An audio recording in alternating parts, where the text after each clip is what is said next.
കണ്ണൂരിൽ ഹർത്താലിന്റെ പേരിൽ വ്യാപക ബി.ജെ.പി. ആക്രമണം. സംസ്ഥാന സ്കൂൾ കലോത്സവ വേദിക്ക് സമീപവും സംഘർഷത്തിന് ബി.ജെ.പി. ശ്രമം നടത്തി. പ്രശ്നങ്ങൾ ഒഴിവാക്കാൻ ബി.ജെ.പി. പ്രവർത്തകന്റെ മൃതദേഹം വഹിച്ചുള്ള ആംബുലൻസ് കലോത്സവ വേദിക്കരികിലൂടെ കടത്തിവിട്ടു. വിവരങ്ങളുമായി പി.വി. കുട്ടൻ ചേരുന്നുണ്ട്. കുട്ടൻ, ഇപ്പോഴത്തെ അവിടുത്തെ ഒരു സാഹചര്യമൊക്കെ എങ്ങനെയാണ്? ഹർത്താലിന്റെ മറവിൽ സംസ്ഥാന സ്കൂൾ കലോത്സവം അലങ്കോലപ്പെടുത്താനുള്ള ആസൂത്രിത നീക്കങ്ങളാണ് RSS BJP നേതൃത്വം നടത്തിയത്. രാവിലെ പ്രധാന വേദിയായ നിലയിലേക്ക് മാർച്ച് നടത്തിക്കൊണ്ടാണ് ആക്രമണങ്ങൾക്ക് തുടക്കമിട്ടത്. മാർച്ച് പഴയ ബസ് സ്റ്റാൻഡ് പരിസരത്ത് പോലീസ് തടഞ്ഞതോടെ പ്രവർത്തകർ അക്രമം അഴിച്ചുവിട്ടു. പോലീസിന് നേരെ കല്ലെറിഞ്ഞ പ്രവർത്തകർ NJUN ഓഫീസ് എറിഞ്ഞു തകർത്തു. കർഷക സംഘം സംസ്ഥാന സമ്മേളനത്തിന്റെ പ്രചാരണ ബോർഡുകൾ തകർത്തു. വൈകിട്ടോടെ ഇന്നലെ കൊല്ലപ്പെട്ട BJP പ്രവർത്തന മൃതദേഹം വഹിച്ചുകൊണ്ടുള്ള വിലാപയാത്ര കലോത്സവ വേദി വഴി കൊണ്ടുപോകണമെന്നാവശ്യപ്പെട്ട് BJP നേതാക്കൾ രംഗത്തെത്തി. എന്നാൽ ഈ ആവശ്യം പോലീസ് നിരാകരിച്ചു. ഇതോടെ സ്ഥലത്ത് വലിയ സംഘർഷാവസ്ഥ ഉടലെടുക്കുകയായിരുന്നു. BJP പ്രവർത്തകർ പോലീസും ഇരുഭാഗത്തുമായി തമ്പടിച്ചു. ഇതോടെ കലോത്സവ വേദി ഉൾപ്പെടെ നഗരം അക്ഷരാർത്ഥത്തിൽ ഭീതിയുടെ മുൾമുനയിലായിരുന്നു. കനത്ത പോലീസ് ബന്ദോബസ്തും ഏർപ്പെടുത്തിയിരുന്നു. ഒടുവിൽ ആംബുലൻസ് ഉൾപ്പെടെ 3 വാഹനങ്ങൾ കലോത്സവ വേദിക്ക് മുന്നിലൂടെ കടന്നുപോകാം എന്ന നിർദ്ദേശം BJP നേതാക്കൾ അംഗീകരിച്ചു. അങ്ങനെയാണ് സംഘർഷത്തിനായി വന്നത്. പി.വി. കുട്ടനാണ് കോഴിക്കോട് നിന്നും വിവരങ്ങൾ നൽകിയത്. കണ്ണൂരിൽ ബി.ജെ.പി. പ്രവർത്തകൻ കൊല്ലപ്പെട്ട സംഭവത്തിൽ പാർട്ടിക്ക് പങ്കില്ലെന്ന് CPIM സംസ്ഥാന സെക്രട്ടറി കോടിയേരി ബാലകൃഷ്ണൻ. യഥാർത്ഥ പ്രതികളെ നിയമത്തിന് മുന്നിൽ കൊണ്ടുവരണമെന്നും കോടിയേരി ആവശ്യപ്പെട്ടു. ഇത്തരം സംഭവങ്ങൾ ഒരിക്കലും ഉണ്ടാകാൻ പാടില്ല. അത് രാഷ്ട്രീയവുമായി ബന്ധപ്പെട്ട ഒരു സംഭവമാണോ എന്ന് പരിശോധിക്കേണ്ടതുണ്ട്. മറ്റെന്തെങ്കിലും പ്രശ്നത്തിൻ്റെ ഭാഗമായി നടന്ന സംഭവമാണെന്ന് സംശയിക്കേണ്ടതായിട്ടുണ്ട്. കാരണം പാർട്ടിക്ക് അത്തരത്തിലൊരു സംഭവം അവിടെ നടത്തേണ്ടെന്ന യാതൊരു സാഹചര്യവും നിലനിൽക്കുന്നില്ല. അതുകൊണ്ട് ആ സംഭവത്തെ പാർട്ടിയുടെ തള്ളിപ്പറഞ്ഞ ഒരു സംഭവമാണ്. അതിലാരാണ് യഥാർത്ഥ സംഭവം നടത്തിയത് അവരെ കണ്ടുപിടിക്കുകയും നിയമത്തിന് മുമ്പിൽ കൊണ്ടുവരികയും വേണം. ബി.ജെ.പി. പ്രവർത്തകന്റെ കൊലയ്ക്ക് പിന്നിൽ RSS ആണെന്ന് P. ജയരാജൻ. അക്രമം സൃഷ്ടിക്കാൻ ബോധപൂർവമായ ശ്രമമാണ് നടക്കുന്നതെന്നും ജയരാജൻ പറഞ്ഞു. ആ കൊലപാതകത്തിൽ പാർട്ടിക്ക് ബന്ധമില്ല. അതുകൊണ്ട് സമഗ്രമായിട്ടുള്ള അന്വേഷണം നടത്തി കുറ്റവാളികളെ കണ്ടെത്തണം. രണ്ടാമതായിട്ട് പാർട്ടിയുടെ ആരെങ്കിലും ബന്ധപ്പെട്ടിട്ടുണ്ടെങ്കിൽ തീർച്ചയായിട്ടും ഞങ്ങൾ അവരെ സംരക്ഷിക്കില്ല.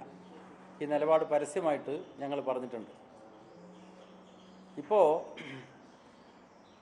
ചില വസ്തുതകൾ പുറത്തു വന്നിരിക്കുകയാണ്. അത് RSS ആസൂത്രണം ചെയ്തതാണെന്ന് ബോധ്യപ്പെടുത്തുന്ന വസ്തുതകളാണ്. അപ്പം അത്തരമൊരു സാഹചര്യത്തിൽ അതേക്കുറിച്ച് സമഗ്രമായിട്ടുള്ള അന്വേഷണം നടത്തണമെന്നാണ് CPIM ജില്ലാ സെക്രട്ടേറിയറ്റ് ആവശ്യപ്പെടുന്നത്.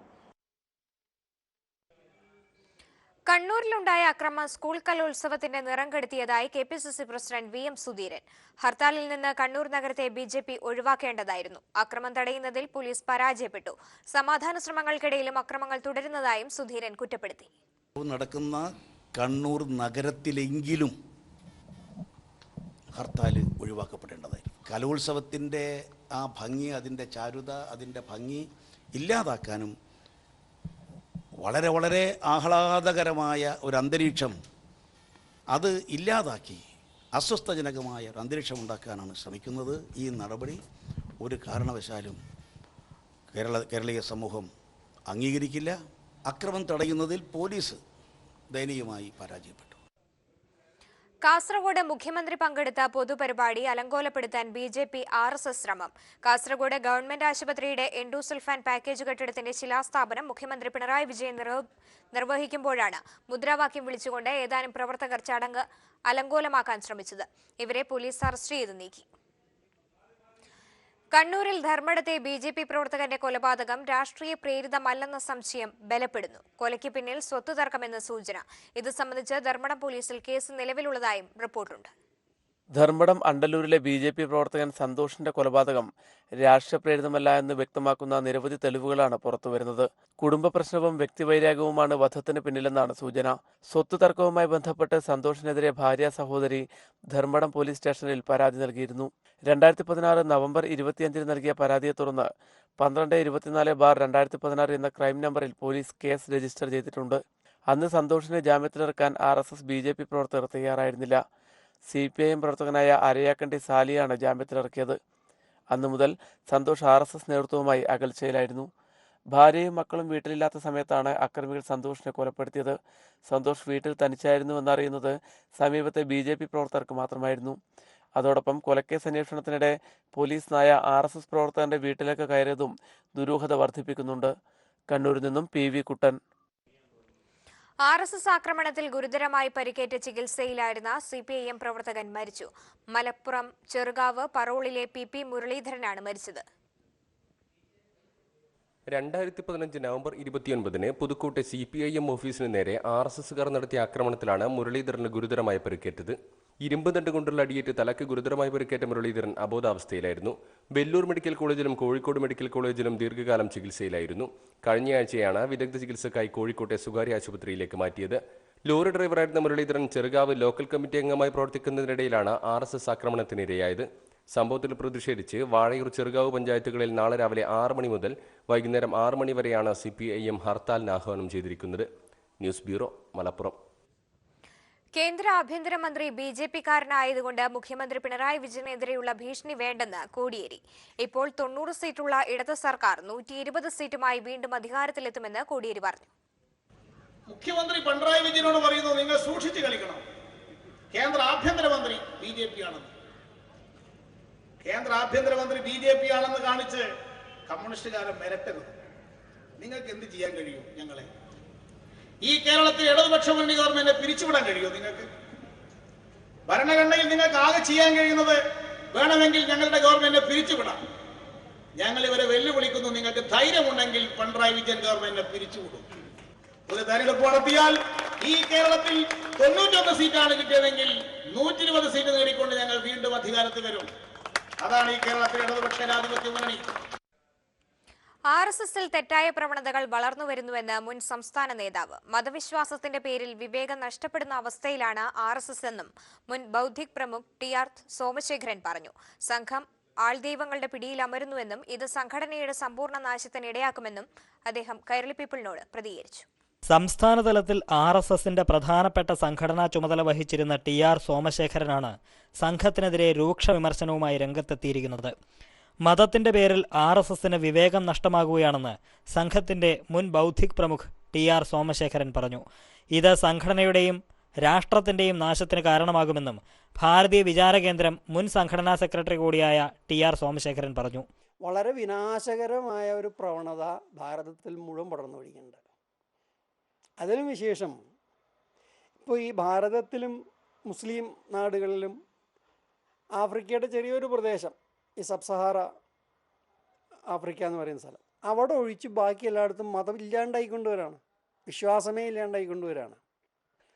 അതിൻ്റെ ഒരു കാരണം ഔപചാരിക വിദ്യാഭ്യാസമാണ്. വിദ്യാഭ്യാസം കൊണ്ട് വന്ന ഒരു സ്വാതന്ത്ര്യ മനസ്സിൻ്റെ, അതുകൊണ്ട് ശാസ്ത്രബോധം, അതുപോലൊരു അവബോധം, ലോകത്തെക്കുറിച്ച് തന്നെ ഒരു ധാരണയുണ്ടായി വരാം.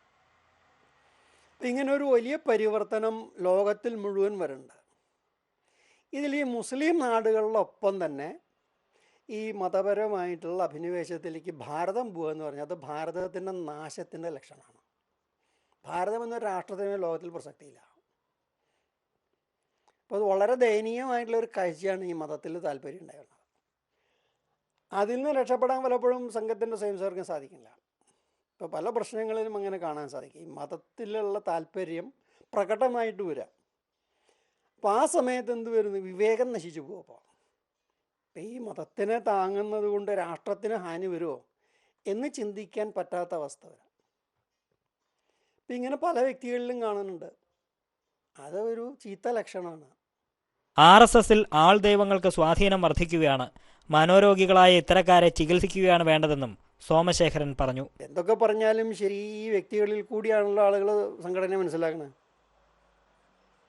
അപ്പോൾ ഇവരുടെ ആരാധകന്മാരായിട്ടുള്ള കുറച്ച് പേരെ കണ്ടാൽ അവരുൾപ്പെടുന്ന സംഘടനയ്ക്ക് ദുഷ്പര. ഇതൊക്കെ പ്രാദേശിക തലത്തിൽ സംഘടനയുടെ നേതാക്കന്മാർ നോക്കേണ്ട വിഷയമാണത്. അവരും പറഞ്ഞ് ബോധപ്പെടുത്തണം, ഇത് സംഘത്തിൻ്റെ പ്രതിച്ഛായയ്ക്കും പങ്കൽ തട്ടിക്കുന്നതാണ് നിങ്ങളുടെ ഈ രീതി, ഇത് ശരിയല്ല. സംഘം ആൾ ദൈവങ്ങളുടെ പിടിയിലമരുന്നത് സംഘടനയുടെ സമ്പൂർണ്ണ നാശത്തിന് കാരണമാകുമെന്നും മതത്തിന്റെ പേരിൽ വിവേകം നഷ്ടപ്പെടുന്നത് ചീത്ത ലക്ഷണമാണെന്നും TR സോമശേഖരൻ പ്രതികരിച്ചു. കൊച്ചിയിൽ നിന്നും KM ഉമേഷ്. രണ്ടാം മാറാട് കലാപക്കേസിൽ CBI FIR രജിസ്റ്റർ ചെയ്തു. മുസ്ലിം ലീഗ് നേതാവ് മായിൻ ഹാജി അടക്കമുള്ളവരെ പ്രതി ചേർത്താണ് FIR രജിസ്റ്റർ ചെയ്തിരിക്കുന്നത്. കൂടുതൽ വിവരങ്ങളുമായി ഇപ്പോൾ ഉമേഷ് ചേരുന്നുണ്ട്. ഉമേഷ്, മറ്റ് ആരൊക്കെയാണ് പ്രതിയാക്കി കേസ് രജിസ്റ്റർ ചെയ്തിരിക്കുന്ന മറ്റു വിശദാംശങ്ങൾ കൂടി? സ്വാമി, ഹൈക്കോടതി നിർദ്ദേശത്തിന്റെ അടിസ്ഥാനത്തിലാണ് CBI രണ്ടാം മാറാട് കലാപ കേസ് അന്വേഷിക്കുന്നത്. CBI രജിസ്റ്റർ ചെയ്തിരിക്കുന്ന FIRൽ മുസ്ലിം ലീഗ് നേതാവ് മായിൻ ഹാജി, PP മൊയ്തീൻ കോയ, മറ്റ് പലരുടെയും പേര് ഈ FIRൽ പരാമർശിക്കുന്നില്ല. 4 മഹല്ല് കമ്മിറ്റി അംഗങ്ങൾ, NDF നേതാക്കൾ, തീവ്രവാദ സംഘടനാ നേതാക്കൾ തുടങ്ങിയവരാണ് പ്രതികൾ. ഈ പ്രതികൾക്കെതിരെ ഗൂഢാലോചന കുറ്റമടക്കമുള്ള 3 കുറ്റകൃത്യങ്ങളാണ് പ്രധാനമായും ഉൾപ്പെടുത്തിയിരിക്കുന്നത്. CBI രജിസ്റ്റർ ചെയ്തിരിക്കുന്ന FIR ഇപ്പോൾ എറണാകുളം CJM കോടതിയിൽ CBI സമർപ്പിച്ചു. 2003 മെയ് 2-നാണ് രണ്ടാം മാറാട് കലാപ കേസ് ഉണ്ടാകുന്നത്. ഈ കലാപത്തിൽ 9 പേരാണ് അന്ന് കൊല്ലപ്പെട്ടത്. ഇതേ തുടർന്ന് സർക്കാർ നിയോഗിച്ച judicial commission justice Thomas P. Joseph അന്വേഷിച്ചിരുന്നു. ഈ അന്വേഷണത്തിൽ കലാപത്തിന് പിന്നിൽ ഗൂഢാലോചനയുള്ളതായി സംശയിക്കുന്നുവെന്ന് ഈ കമ്മീഷൻ റിപ്പോർട്ടിൽ പറയുന്നു. മാത്രമല്ല, സംഭവത്തിന്റെ വിവിധ വശങ്ങളെക്കുറിച്ച് വിവിധ ഏജൻസികളെ കൊണ്ട് അന്വേഷിപ്പിക്കണം എന്ന ഒരു ശുപാർശയും ജുഡീഷ്യൽ കമ്മീഷൻ സർക്കാരിനോട് ശുപാർശ ചെയ്തിരുന്നു. ഈ ശുപാർശ മുൻനിർത്തിയാണ് 57ാമത് സംസ്ഥാന സ്കൂൾ കലോത്സവത്തിന്റെ 4ാം ദിനം 19 മത്സരങ്ങൾ പൂർത്തിയായപ്പോൾ പാലക്കാടും കോഴിക്കോടും തമ്മിലുള്ള ഇഞ്ചോടിഞ്ച് പോരാട്ടമാണ് നടക്കുന്നത്. മാർഗംകളി, മോണോ ആക്ട്, കേരള നടനം, ഭരതനാട്യം എന്നിവയായിരുന്നു പ്രധാന ഇനങ്ങൾ. കൂടുതൽ വിവരങ്ങളുമായി ഇപ്പോൾ ലതീഷ് ചേരുന്നുണ്ട്. ലതീഷ്, 4ാം ദിവസത്തെ അവസാനിക്കാറാകുന്നു. ഇന്നത്തെ മത്സര ഇനങ്ങൾ എന്തൊക്കെയാണ്? ഒപ്പം തന്നെ പോയിന്റ് നിലയിൽ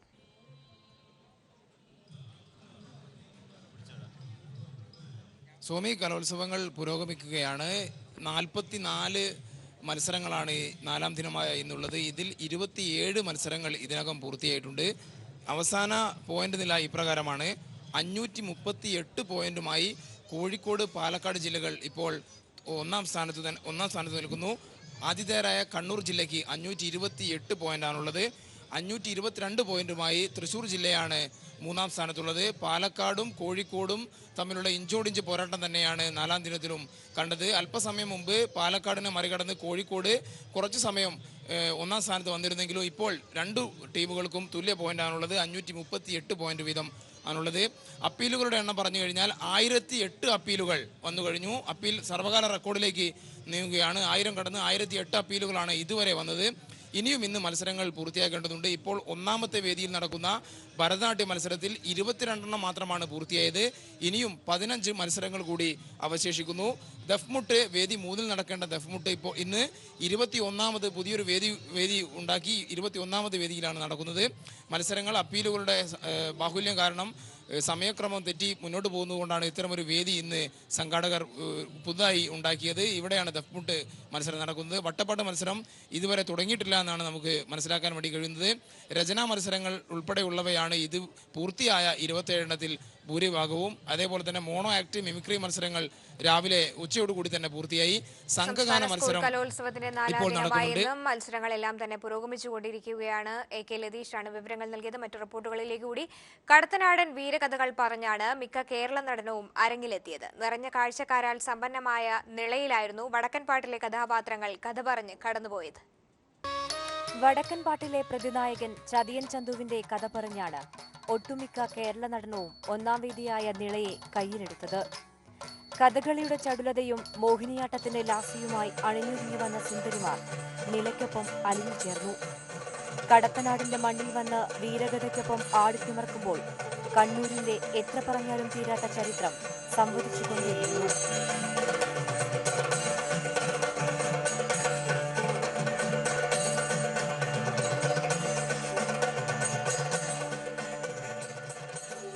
ഉണ്ണിയാച്ചയുടെ സെയിം സ്റ്റോറി, മറ്റേ സിനിമയില്ലേ മമ്മൂട്ടിയുടെ, അതിൽ സെയിം സ്റ്റോറിയാണ് ചെയ്തത് ഉണ്ണിയാച്ചനെ കുറിച്ചുള്ള.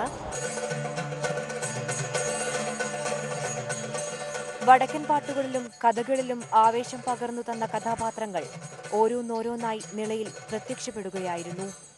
എത്ര കേട്ടാലും മതിവരാത്ത ആ കഥകൾക്ക് എത്ര കണ്ടാലും കൊതിതീരാത്ത ദൃശ്യാവിഷ്കാരം ചമച്ചാണ് മത്സരാർത്ഥികൾ മടങ്ങിയത്. കലോത്സവ വേദിയിൽ നിന്നും മേഘ മാധവൻ. മധ്യ തിരുവിതാംകൂറിൽ പുതിയ എയർപോർട്ട് പദ്ധതി യാഥാർത്ഥ്യമാക്കുക എന്ന ലക്ഷ്യത്തോടെ ഗ്ലോബൽ ഇന്ത്യൻ അസോസിയേഷന്റെ നേതൃത്വത്തിൽ ആക്ഷൻ കൌൺസിൽ രൂപീകരിച്ചു. മധ്യ തിരുവിതാംകൂറിലെ 1 ലക്ഷം പ്രദേശവാസികളെ ഉൾപ്പെടുത്തി എയർപോർട്ട് പദ്ധതിയിൽ സാധാരണക്കാരുടെ പങ്കാളിത്തം ഉറപ്പാക്കുകയാണ് ലക്ഷ്യം.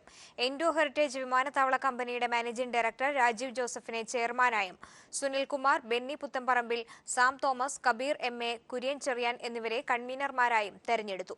പത്തനംതിട്ട, കോട്ടയം, ഇടുക്കി, കൊല്ലം, ആലപ്പുഴ ജില്ലകളിലെ എല്ലാ പഞ്ചായത്തുകളിലും ആക്ഷൻ കൌൺസിലിന്റെ പ്രാദേശികതല കമ്മിറ്റികൾ ഉടൻ രൂപീകരിക്കും. ഫേസ്ബുക്കിൽ അപകീർത്തിപ്പെടുത്തുന്നതിനെതിരെ നടി കാവ്യ മാധവൻ പോലീസിൽ പരാതി നൽകി. ഓൺലൈൻ പോർട്ടലുകൾ തന്നെ അധിക്ഷേപിച്ചതായി പരാതിയിൽ പറയുന്നു. അപകീർത്തിപ്പെടുത്തുന്ന ഓൺലൈൻ പോർട്ടലുകളുടെ പേര് സഹിതമാണ് പരാതി നൽകിയിരിക്കുന്നത്. തന്റെ ഇ-കൊമേഴ്സ് സംരംഭത്തെ അധിക്ഷേപിക്കുന്നുവെന്നും കാവ്യ എറണാകുളം റേഞ്ച് ഐജിക്ക് നൽകിയ പരാതിയിൽ പറയുന്നു. ദിലീപ് കാവ്യ വിവാഹത്തിന് ശേഷം ഫേസ്ബുക്ക് അടക്കമുള്ള സാമൂഹ്യ മാധ്യമങ്ങളിൽ നിറഞ്ഞ അപകീർത്തികരവും അശ്ലീല ചുവയുള്ളതുമായ പോസ്റ്റുകൾക്കും ട്രോളുകൾക്കുമെതിരെയാണ് കാവ്യ പരാതി നൽകിയിരിക്കുന്നത്. വിവാഹവുമായി ബന്ധം പോലുമില്ലാത്ത പോസ്റ്റുകൾക്ക് താഴെയും അസഭ്യ പരാമർശങ്ങൾ നടത്തിയിരുന്നു. ദിലീപിന്റെ ആദ്യ ഭാര്യ മഞ്ജു വാര്യരെയും കാവ്യയെയും താരതമ്യം ചെയ്യുന്ന പോസ്റ്റുകളടക്കം മാനഹാനി ഉണ്ടാക്കിയതായും കാവ്യ എറണാകുളം റേഞ്ച് ഐജിക്ക് നൽകിയ പരാതിയിൽ പറയുന്നു. കാവ്യയുടെ ഓൺലൈൻ വ്യാപാര സൈറ്റായ ലക്ഷ്യക്കെതിരെയും അപകീർത്തികരമായ ട്രോളുകൾ പ്രചരിച്ചിരുന്നു. ലക്ഷ്യയുടെ ഫേസ്ബുക്ക് പേജിലും നിരവധി അശ്ലീല കമന്റുകൾ വന്നിരുന്നു. ഇത്തരത്തിൽ കമന്റുകൾ ഇട്ടവർക്കെതിരെയും തനിക്കെതിരെ വ്യാജ വാർത്ത പ്രചരിപ്പിച്ച ചില ഓൺലൈൻ പോർട്ടലുകൾക്കെതിരെയും നടപടിയെടുക്കണമെന്നും പരാതിയിൽ പറയുന്നു. സ്ത്രീത്വത്തിനെതിരെയുള്ള കടന്നാക്രമണമായി സംഭവത്തെ കാണണമെന്നും പരാതിയിൽ സൂചിപ്പിക്കുന്നുണ്ട്. വ്യാജ വിവാഹ വാർത്ത പ്രചരിപ്പിച്ചവർക്കെതിരെയും വ്യാജ ഫേസ്ബുക്ക് പേജ് തുടങ്ങിയവർക്കെതിരെയും കാവ്യ നേരത്തെ പോലീസിൽ പരാതി നൽകിയിരുന്നു. കാവ്യയുടെ പരാതിയെ തുടർന്ന് വനിതാ CI കാവ്യയിൽ നിന്നും പ്രാഥമിക വിവരങ്ങൾ ശേഖരിച്ചതായി സൂചനയുണ്ട്. പരാതിയിൽ ശക്തമായ അന്വേഷണം നടത്താനാണ് പോലീസിന്റെ തീരുമാനം. News bureau, Kochi.